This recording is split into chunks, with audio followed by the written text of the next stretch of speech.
नमस्कार, मैं नियाज खान और आप देख रहे हैं स्पोर्ट्स आर। बीसीसीआई के सचिव जय शाह अगले महीने आईसीसी अध्यक्ष बनने जा रहे हैं और जब वो बनेंगे तो ऐसा कहा जा रहा है कि पाकिस्तान का हुक्का पानी बंद कर सकते हैं। और वो ऐसा क्यों करेंगे, इसके पीछे रीजन है। वो ये है कि अगर बीसीसीआई की बात करें तो बीसीसीआई जो बोर्ड है वो दुनिया में सबसे अमीर क्रिकेट बोर्ड है। सबसे ज्यादा रेवेन्यू जो जाता है वो आईसीसी को बीसीसीआई की तरफ से जाता है। वहीं भी पाकिस्तान की बात की जाए तो पाकिस्तान का रेवेन्यू बहुत ही कम है। तो इसी को लेकर के अब ये कहा जा रहा है कि आईसीसी अध्यक्ष बनने के बाद पीसीबी की कमाई का हिसाब भी जय शाह लेने वाले हैं और उसका हुक्का पानी बंद कर सकते हैं।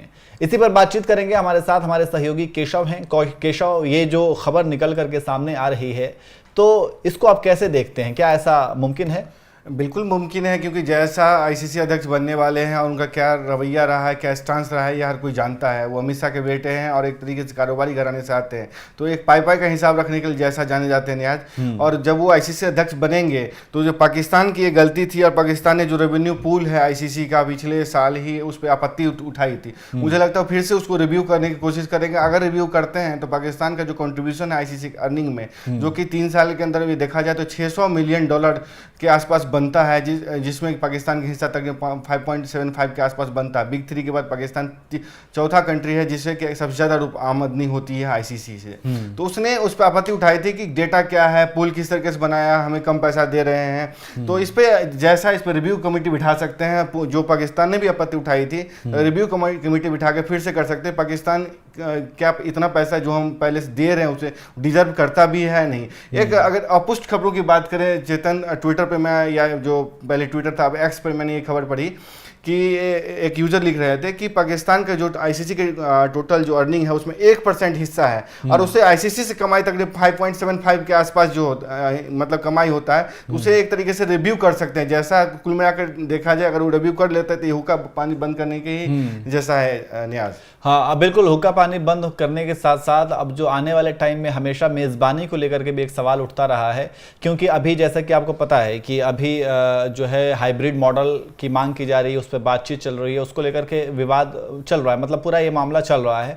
तो उसमें आईसीसी जो है वो मीडिएट मध्यस्थता निभा रहा है। तो अब अगर मान लीजिए कि बीसीसीआई के तो अभी तक सचिव थे जय शाह, अब आईसीसी के अध्यक्ष जब वो बन जाते हैं तो क्या पाकिस्तान के लिए और ज़्यादा मुश्किल पैदा हो सकती है इन सब मामलों को लेकर के? क्योंकि अब तो जय शाह ही आईसीसी के भी अध्यक्ष रहेंगे, तो पाकिस्तान जो है इन सारे मामलों को कहाँ जा कर के वो करेगी? क्योंकि उसे मालूम है कि भारत जो है जो चाहेगा, या फिर जिस तरीके से भी हाइब्रिड मॉडल की जब बात हो रही है तो सब कुछ वैसा ही होगा भारत के हिसाब से। बिल्कुल यार, अगर वो जाते हैं तो विभिन्न क्लॉज होते हैं उसमें कि किस तरीके के, मतलब कितना उसका आपके ऐड की कितनी वैल्यू है, कहाँ से ज़्यादा आपको देखा जाता है, स्पॉन्सर्स कहाँ के हैं, स्पॉन्सर्स किस कारण से, किस मतलब आई बॉल के हिसाब से आपको उस टीम में पैसा लगाते हैं। तो सबसे ज़्यादा आई बॉल क्या है? आई बॉल से मतलब ये कितने लोग देखते हैं, कितनी जनसंख्या, कितने देशों में, मतलब कितने लोग एक साथ आपको देख रहे हैं। तो ये अगर एक छोटा सा आंकड़ा लें, आप एक मैच देख लें,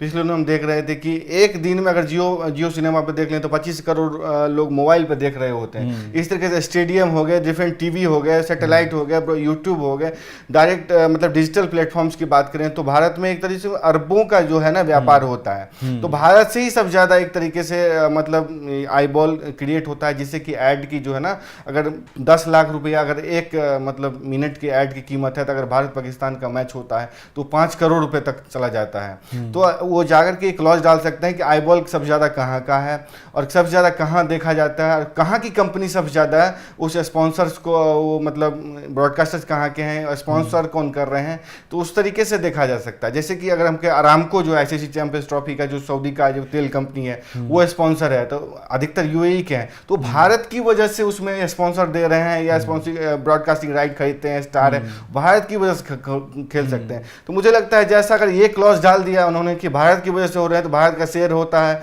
ज़्यादा, पाकिस्तान तो उसमें एक तरीके से फ़ायदा ही उठाता है। अगर वो पाकिस्तान फ़ायदा उठाता है, अगर क्लॉज जैसा नहीं डाल दिया तो पाकिस्तान के लिए मुश्किल हो सकती है।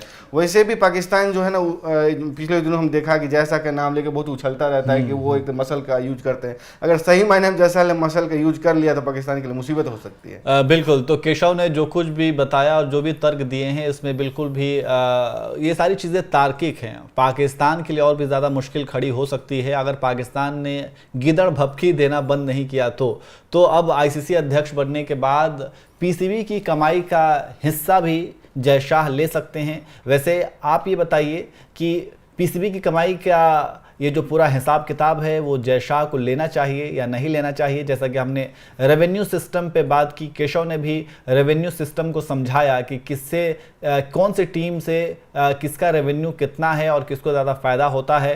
तो ये सारी चीज़ें हैं, उसको आप बताइए कि क्या अगर जय शाह पीसीबी से हिसाब किताब लेते हैं रेवेन्यू को लेकर के तो ये सही होगा या गलत होगा, कमेंट करके आप ज़रूर बताइए।